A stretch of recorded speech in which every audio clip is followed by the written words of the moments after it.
William Carey గురించి ఎప్పుడైనా విన్నారా మీరు? William Carey, who is William Carey? మీరు ఈరోజు బైబిల్ చదువుతున్నారంటే because of William Carey in your own language. మీ మాతృభాషలో బైబిల్ చదువుతున్నారంటే విలియం కేరీ వల్ల. విలియం కేరీ 40 భాషలు ఎలా నేర్చుకున్నాడు భారతదేశంలో? 40 భాషల్లోకి అనేకమైనటువంటి బైబిల్ భాగాలను ఎలా ట్రాన్స్లేట్ చేయగలిగాడు? మీకు టైం లేదు కదా యాక్చువల్గా.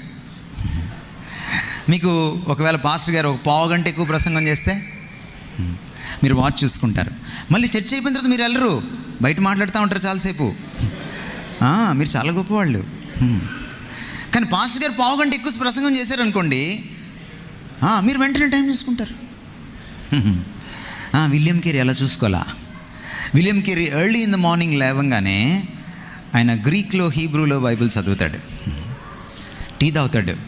టీ తాగుతూ బైబిల్లో ఒక పోర్షన్ ట్రాన్స్లేషన్ చేస్తాడు.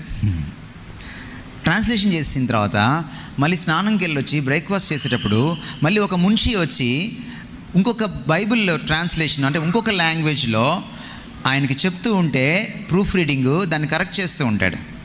కాలేజ్కి వెళ్తాడు, అక్కడ సాంస్క్రిట్ టీచ్ చేస్తాడు. Being a foreigner, Britisher, Sanskrit teach చేసిన తర్వాత మళ్ళీ మధ్యాహ్నం టైంలో కూర్చొని మళ్ళీ ప్రూఫ్ రీడింగ్ చేస్తాడు. కొన్ని అనువాదాలని ప్రెస్కి వెళ్ళి వచ్చిన దాన్ని మళ్ళీ కరెక్ట్ చేసి దాన్ని ప్రూఫ్ రీడింగ్ అంటాం. ప్రూఫ్ రీడింగ్ చేస్తాడు. మళ్ళీ ఇంటికి వస్తాడు సాయంత్రం, టీ తాగుతూ మున్షి చెప్తుంటే ఇంకో భాష నేర్చుకుంటూ ఉంటాడు. ఇలా నేర్చుకుంటూ ఒక చర్చ్ నడుపుతాడు. 7 గంటలకి 8 గంటలకు కూర్చొని, లేకపోతే 6:30కి కూర్చొని బైబిల్ ముందేసుకొని, ఒకవేళ అది సాటర్డే అయితే next day Sunday service prepare అవుతాడు మెసేజ్ ఇవ్వడానికి. రాత్రి 11:30కి పడుకుంటాడు, ఖాళీగా ఉండడు. థ్యాంక్ గాడ్ ఆ రోజుల్లో ఆయనకు వాట్సాప్ లేదు, థ్యాంక్ గాడ్ ఆ రోజుల్లో ఆయనకి ఫేస్బుక్ లేదు, ఇంటర్నెట్ లేదు. What is your time grabber? What is your time stealer? Do you have quality in life? How long have you been a Christian?